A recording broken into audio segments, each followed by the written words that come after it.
Extra, extra! Galera, notícia bombástica. Certos influenciadores que criticaram meus resumos agora estão fazendo o mesmo. KKKK pode copiar. Só não faz igualzinho.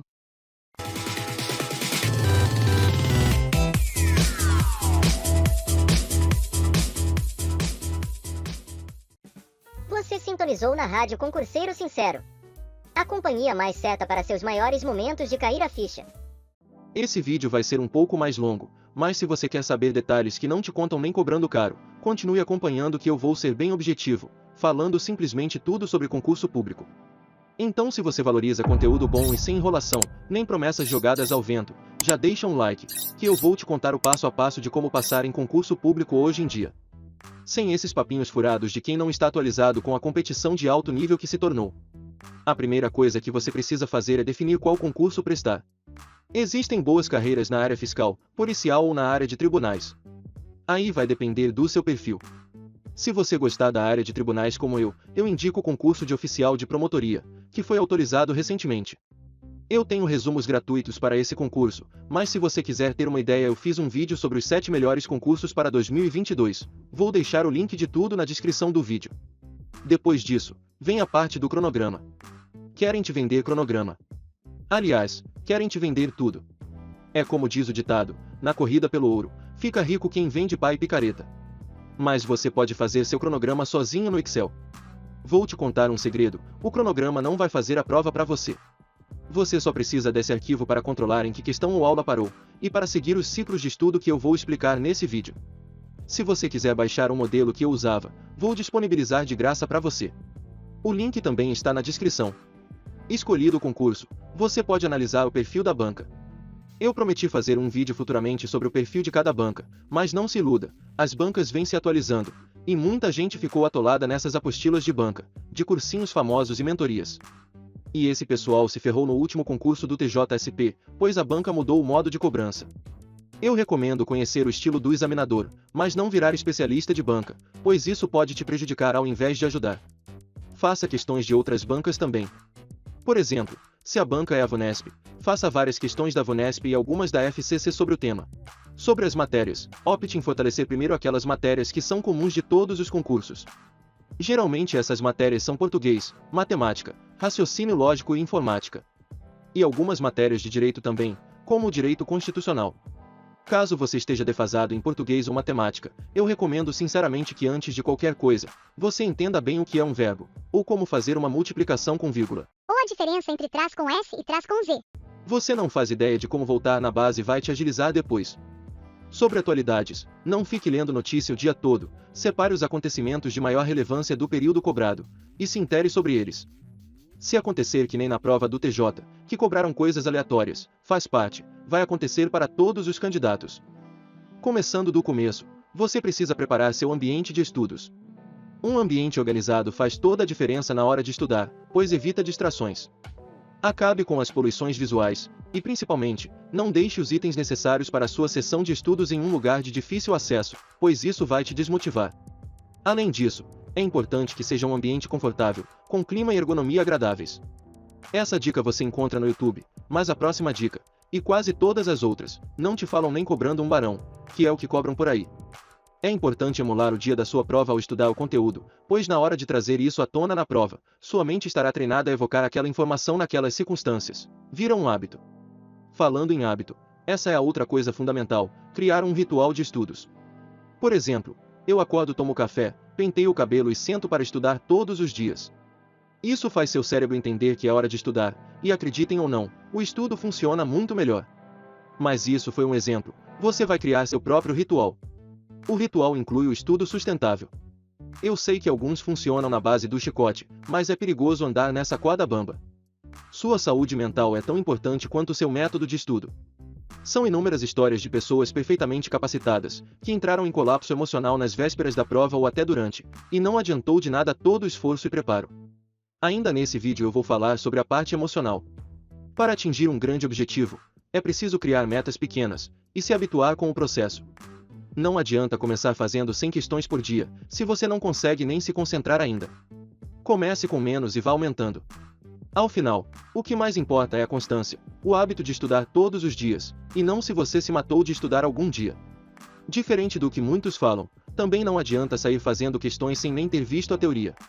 Isso só é válido em alguma matéria específica que você não vai conseguir fechar a tempo, para pelo menos ter uma noção de como ela é cobrada.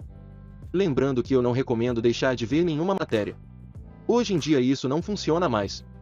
É normal que no meio da preparação você esteja fazendo mais questões, e na reta final até reduza esse número, pois o seu objetivo muda conforme você avança. Numa reta final, o seu objetivo não é mais fazer o maior número de questões possível para fixar o conteúdo, mas sim corrigir os pequenos erros e sanar as eventuais dúvidas que ainda restarem. Enfim, estudar que nem louco não adianta, pois como dizia o professor Peer, nenhum cérebro consegue transformar em um dia muitas horas de informação em conhecimento. Por isso ele também falava da importância da pausa nos estudos. A enzima que cria novas conexões cerebrais se esgota em um pouco menos de 1 hora, e volta em 10 ou 15 minutos. Ou seja, o ideal é sentar por uns 40 minutos ou um pouco mais para estudar, e depois ir se distrair por uns 10 minutos, e aí voltar a estudar por mais 40. É mais ou menos como a técnica Pomodoro, só que a técnica é para dividir atividades e gerenciar o tempo, aumentando a produtividade. Na Pomodoro você divide o trabalho em períodos de 25 minutos, o que é pouco para os estudos, siga a métrica dos 40. Se você ainda estiver muito concentrado ao final dos 40, aumente um pouco, mas não passe de 1 hora. Eu já vi coach ensinando a passar muito desse tempo. Não se esqueça, coach virou um plano de carreira. Muitas vezes a única coisa que o coach sabe é ser coach. É importante variar as atividades no descanso, pois não é bom receber o mesmo estímulo. Por exemplo, você estava estudando matemática e no descanso foi jogar sudoku. Você pode fazer alongamentos no pescoço durante esse tempo, ajuda a relaxar e a cuidar da postura, evitando dores de cabeça que temos por estudar por muito tempo. Para a organização da rotina de estudos, eu recomendo intercalar entre matérias que você menos domina e matérias que mais domina, e pode intercalar entre matérias de áreas de conhecimentos distintas, como humanas e exatas. Eu sempre gostei de estudar por ciclos, pois ao delimitar 2 matérias para determinado dia da semana, você está limitando ou forçando o seu desempenho do dia a exatas 2 matérias, e eu gosto de trabalhar de uma forma mais adaptativa. Eu sigo uma ordem pré-definida de matérias, e vou concluindo a meta diária daquela matéria de questões. Isso também ajuda a não se culpar nos momentos de descanso e lazer, que também são importantes inclusive para o rendimento intelectual, e fazem parte da sua preparação. Os marqueteiros dão nomes mirabolantes para isso, mas basicamente a aprendizagem pode ser resumida em 3 passos bem simples. O primeiro é entender. O segundo é aprender e o terceiro é reter. Você precisa entender a aula ou o PDF. E para entender, você precisa ter total atenção naquilo. A multitarefa é uma das maiores inimigas dos estudantes de hoje. Nossa memória operacional, que é usada para desempenhar atividades, não é capaz de processar mais que uma coisa complexa por vez. E não, mulheres não são diferentes nesse aspecto. Inclusive eu recomendo que deixe o celular longe na hora de estudar, pois nosso cérebro fica aguardando notificações, e a memória operacional fica comprometida. Para entender uma matéria, o jeito mais fácil é tentar ter uma visão geral da coisa, e só depois tentar entender suas especificidades. Por exemplo, é bem mais fácil entender as características do mandado de segurança se você já souber o que são os remédios constitucionais. Memorizar é fazer correlações. Você relaciona que o mandado de segurança e o mandado de injunção são remédios constitucionais pagos. O primeiro para direito líquido e certo, e o segundo para falta de norma regulamentadora. Seria muito mais difícil se eu tivesse que decorar uma lista de remédios constitucionais sem entender o que são e como funcionam. Como eu disse, memorizar é fazer correlações. Decorar é apenas repetir. Entretanto, algumas coisas não fazem sentido, ou seja, não têm uma lógica intrínseca. Um exemplo familiar são os prazos. Na Lei de Acesso à Informação, o prazo para a defesa de inidoneidade é de 10 dias, mas não tem nenhum motivo para isso, simplesmente é assim. Não tem como entender esse prazo, tem apenas como decorar. E decoramos repetindo. Nosso cérebro gosta mais especificamente de uma repetição espaçada. Não adianta ficar repetindo toda hora, você tem que deixar esquecer, e forçar para lembrar de novo. É assim que decoramos nosso número do CPF, telefones e placas de carro, e nunca mais esquecemos. E nenhuma dessas coisas faz sentido. Entender facilita a aprendizagem, mas se não for possível entender, devemos pular direto para a parte de aprender. Na prova do TJ, eu montei uma tabela de prazos, e memorizei um por um. No meu material do MP, eu fiz a mesma coisa. Na segunda etapa, que é aprender, o certo é estudar ativamente. Rever a aula não é aprender, a função da aula que era entender, já foi cumprida, agora você precisa fazer outras coisas. Só assista novamente aquele trecho que você não entendeu bem para tirar alguma dúvida. Na etapa de reter, que é quando fixamos o conteúdo, devemos cuidar do sono e das revisões. Uma coisa muito importante que você deve fazer é driblar a transitoriedade. Eu já falei aqui no canal, mas a transitoriedade é um mecanismo natural de esquecimento da mente, é o motivo pelo qual você estuda tanto e não consegue se lembrar do que estudou. A forma mais simples de combatê-la é fazendo revisões e organizando os dias que vai rever aquela matéria. O mais importante é não deixar de rever a matéria no mesmo dia, porque é durante o sono que consolidamos essa memória. Você já deve saber a essa altura que deixar de dormir para estudar é burrice. Novamente, cuidado com os coaches. Tem gente que prefere fazer uma revisão no dia seguinte e uma após 15 dias, mas, a não ser que se tenha um controle muito preciso, fica um pouco confuso controlar qual mini parte do conteúdo já fez 15 dias. Como uma alternativa a isso, muitos preferem tirar um dia da semana para revisar o conteúdo todo. Como vocês perceberão naturalmente, aqueles conteúdos vistos com mais frequência serão menos esquecidos. Vai chegar uma hora que todo o conteúdo estará nessa categoria. Aí é só manter a regularidade. O que não pode é ir sempre para a matéria nova e abandonar o que já foi visto, pois a transitoriedade irá apagar o já visto. Essa foi a curva de esquecimento de um jeito bem simples para você. Mas esse é um erro muito comum. Focar no que não sabe nada, quando na verdade o correto é transformar o que se sabe mais ou menos no que se sabe muito, e depois transformar o que se sabe nada no que se sabe mais ou menos, e assim por diante, nunca deixando o que se sabe muito voltar para o mais ou menos. O Alberto Delissola, recordista de memória sul-americano, fala disso no livro Mentes Brilhantes. Recomendo a leitura. Também recomendo o livro Inteligência em Concursos do professor Pierre. Outra coisa que ele fala é sobre o mito da matéria enorme. Muita gente acha que o conteúdo programático de determinado concurso é muito grande, mas na verdade isso não existe, e eu vou explicar por quê. Vamos imaginar que você esteja na pré-escola e tentem te ensinar equação de primeiro grau. Você vai achar essa matéria gigantesca, já que se você sabe somar e subtrair é muito. Agora imagine que você esteja no 7º ano e te ensinem multiplicação. Você vai achar a matéria minúscula. Acho que deu para entender que não é a matéria que é grande, é você que ainda não tem base para acompanhar com facilidade a matéria. O jeito então é construir essa base.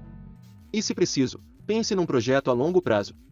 O jogo do concurso é esse mesmo. O que vai diferenciar é o seu concurso-alvo e a base que você tem, mas a preparação é sempre longa, porque se você conseguiu ser aprovado no pós-edital, você já tinha a base, logo, sua preparação começou antes. Mas longa não significa sofrida, estude menos, mas mantenha a regularidade. Esse é o verdadeiro segredo. Um adendo porém, é que eu digo que você deve tentar de qualquer forma. Nesse mundo que você não tem garantia de nada, vale a máxima, quem não arrisca, não petisca. Eu mesmo comecei a estudar para o TJ no pós-edital, e fui aprovado. Apenas controle a expectativa, na pior das hipóteses, você estará se preparando para o próximo concurso.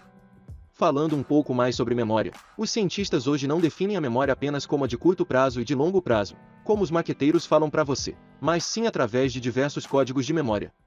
O jeito que você se lembra de como pular corda é muito diferente de lembrar do artigo 5º da Constituição. E coach que fala que a emoção não serve para nada nos estudos, não entende nada de neurociência. Na realidade, a memória é uma das coisas mais intrigantes da mente humana. Não sabemos onde exatamente ela está, e sabemos que visualizamos a imagem evocada reproduzindo exatamente a imagem anterior. Basta procurar por vídeos de ressonância magnética, e você vai entender de onde vem o poder da visualização na memória. Se você puder, compre um caderno sem pauta ou use uma folha sulfite. Vai ajudar na visualização. Inclusive as leis mapeadas que a galera faz, geralmente tem esse problema da poluição visual. Uma coisa que comprovadamente fortalece a visualização e a capacidade de memorização é justamente a sinestesia. E não estou falando de pessoa sinestésica visual ou auditiva, porque isso não existe. Estou falando do uso dos sentidos na aprendizagem. Quanto mais sentidos você conectar ao seu estudo, mais forte ficará a memória relacionada com ele. Quanto mais jeitos diferentes você usar para chegar à informação, mais você consolida a mesma informação. Você pode assistir a aula e mais tarde fazer um resumo do que se lembrar. Ao fazer questões, pode dissecá-las, justificando as alternativas, e pode até criar suas próprias questões e flashcards. Criar é estudar ativamente. Você deve escrever, se expressar. Resumindo, não apenas receber, que é o estudo passivo. É chegar ao destino do conteúdo sem usar GPS. Você se força para lembrar do caminho de cabeça, e isso faz você não se esquecer mais de como chegar lá. Além de criar questões, você pode gravar áudio da matéria, criar rimas e até paródias. Observação. Depois de fazer o resumo, você deve revisar cada tema por questões. Não há necessidade de refazer o material toda hora.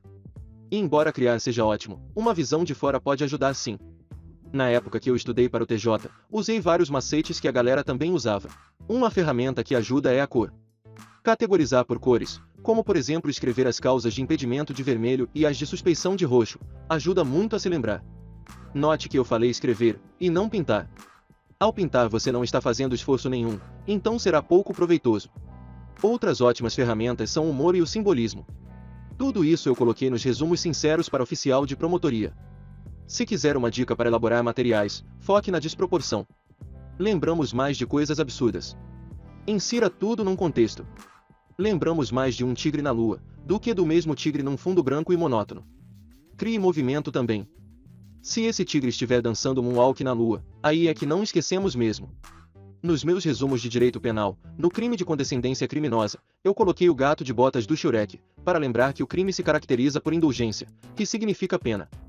No crime de falsificação de papéis públicos, eu desenhei um controle remoto para simbolizar o controle tributário.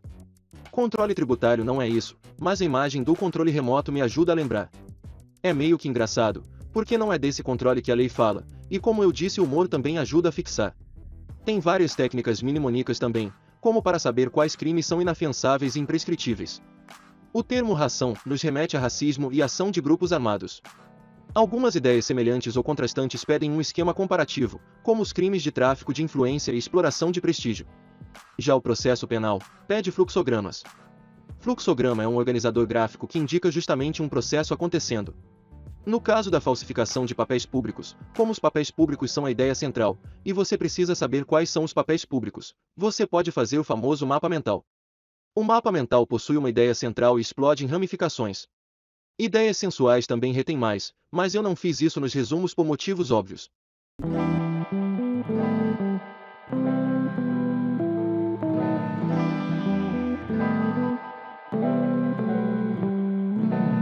Agora a dúvida que não quer calar. Você se pergunta se deve comprar cursinhos, mentorias ou coisas do tipo. A resposta é: depende. Se for com a promessa de te passar algum cronograma, não vale a pena. Se for com a promessa de te ensinar técnicas de estudo, assista a este vídeo. Não vale a pena. Agora, se for pela videoaula de alguma matéria que você não tem conhecimento, como as matérias jurídicas para quem não tem formação em direito, pode valer a pena. Pode valer a pena também pela organização do material, porque é meio chato pesquisar tudo isso, embora você encontre na internet de graça. Para fazer questões também existem sites gratuitos, como o QConcursos e vários outros. Você pode filtrar as questões por matéria e assunto. Mas para otimizar o seu tempo você pode comprar alguma apostila de questões. Eu só tomaria cuidado com aquelas apostilas de banca, por motivos que eu já falei. Em geral, os marqueteiros cobram muito caro e entregam pouco, por isso eu digo para avaliar caso a caso. Vou dar o exemplo do concurso de oficial de promotoria. Você consegue perfeitamente usar o meu material, que tem a legislação completa, e mapas mentais para te ajudar a entender e memorizar o conteúdo. E tem aulas gratuitas sobre todos os assuntos desse concurso espalhadas pelo YouTube. Agora, como prometido, eu não posso deixar de falar da pedra no sapato da maioria dos estudantes, a parte emocional. Um dos maiores problemas hoje é a ansiedade, que infelizmente é um problema muito comum. Sobre isso, eu recomendo que você pesquise mais sobre o assunto, e procure um profissional para te ajudar, porque tem muita gente falando besteira. Mas o que me ajudou muito foi uma prática chamada Mindfulness, ou atenção plena. Você pode fazer isso inclusive no dia da prova. Jogue uma água no rosto, tome um gole de água gelada, e faça o exercício de Mindfulness. Mindfulness é uma espécie de meditação, mas sem a parte religiosa. Consiste em estar presente no momento, focando apenas na respiração. Desta forma você vai disparar o sistema nervoso parasimpático, e se acalmar. Existem vários tipos de respiração para cada objetivo. Tem até a respiração azul. Você pode pesquisar aqui, tem apenas um, que eu faço para estudar, e a 4-7-6, que eu faço antes de dormir. 4-7-6 significa que você inspira contando até 4, prende a respiração contando até 7, e solta contando até 6. Como são apenas 3 números, não tem pausa, você faz isso e começa de novo. Se fossem 4 números, o quarto número seria o intervalo. Um macete é usar a respiração para relaxar ao máximo, pois é o momento em que você não precisa fazer esforço algum. Comece repetindo por 1 minuto. Já pode ser desafiador se você é muito ansioso. E depois aumente esse tempo para 2 ou 3 minutos. A respiração correta é abdominal, não respire com a caixa torácica e a clavícula, ou seja, remova a tensão dos ombros e do peito. Tensão muscular também causa ansiedade, tente relaxar todos os músculos. Feche os olhos e respire pelo nariz. Não pense em nada, mas se vier algum pensamento, apenas continue focando na respiração. Boa sorte!